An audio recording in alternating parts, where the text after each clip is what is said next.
So yun mga ka-flex, no. So ayan, no. So may video na naman tayo, no. Kasi mga ka-flex, yan si Flex, no. So tawag dito pag umaandar ako, no. So maingay siya, no.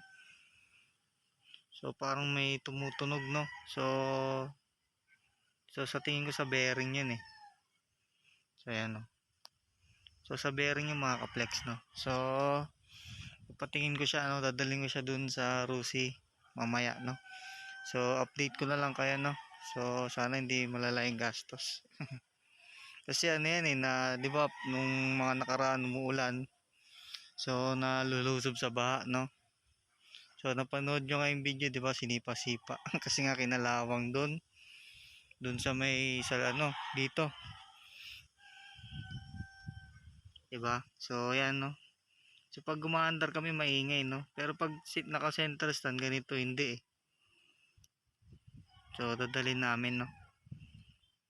So update ko na lang kayo pag nandun na ako. So yan mga ka-flex, no. So nandito tayo sa Rusi ngayon sa Muson. Yan.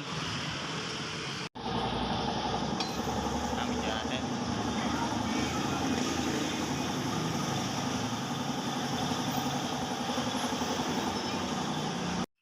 So yun mga ka-flex, no. So yan, napaayos na natin si Flex kanina, no. So nakita nyo sa video, no. So parang gastos malala. So nakita nyo yung gear oil natin, no. Parang naging gatas chocolate na, choco na gatas ata yun, no. So ito pala, no, yung meron na tayong information about dun sa bearing, no. So yan, dahil na sira yung bearing natin, meron na rin tayong information size ng bearing natin sa likod, no.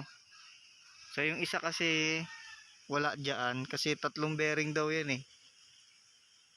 Bali is ito kasi yung sa gulong.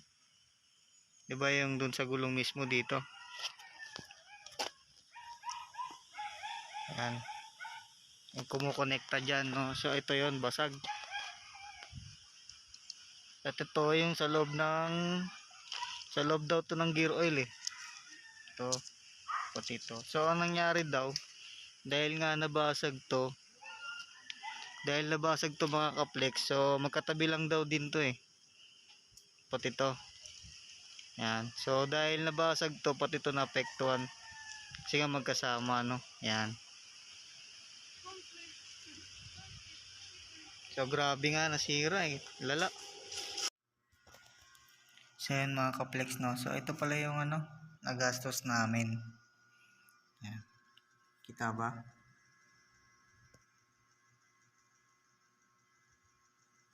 So ang nagastos, gear oil 100 pesos.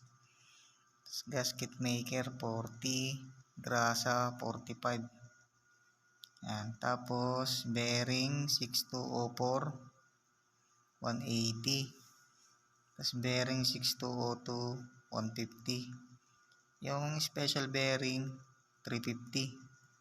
Oil seal 150. Saka yung CVT cleaner kasi pinalinis ko na rin panggilid.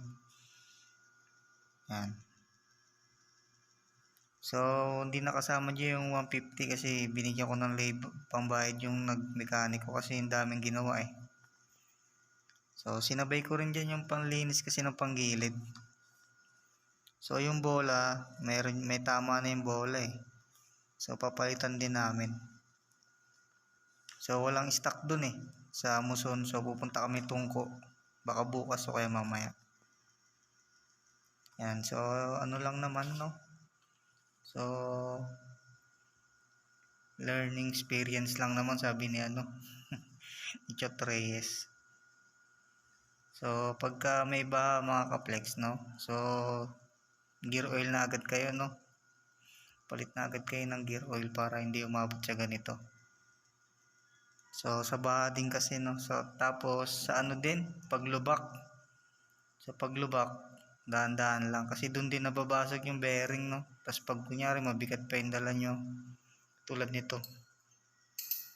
Ayan. So ito nangyari dito, nalulubak, tapos nababaha, tapos mabibigat pa yung dala kasi lalamove eh. Ayan. So ito kasi hindi to nalulubricate ng gear oil. Kasi nasa labas lang to. Yung ito kasing dalawa nasa loob. So kaya na ano to, nadali din kasi to kasi magkatabi lang daw sila. So abang ito ano, habang nasira na to, habang gumaganon-ganon na, tumatabing So nadali tong dalawa. Yun yung sabi, no? Yan. So yun lang naman mga ka-flex, no? Pag may baha, ikot na lang kayo, no? O kaya pag di maiwasan, change gear oil na lang ulit. So mura lang naman, 100, no? Pababa. Yan. So yun lang mga ka-flex, no? So nagastos natin ngayon, kulang-kulang ano, 1195, no? Plus 150 dun sa gumawa para kasi pagod niya tinanggal niya kasi yun tinanggal niya tong mga bearing tapos binalik niya rin.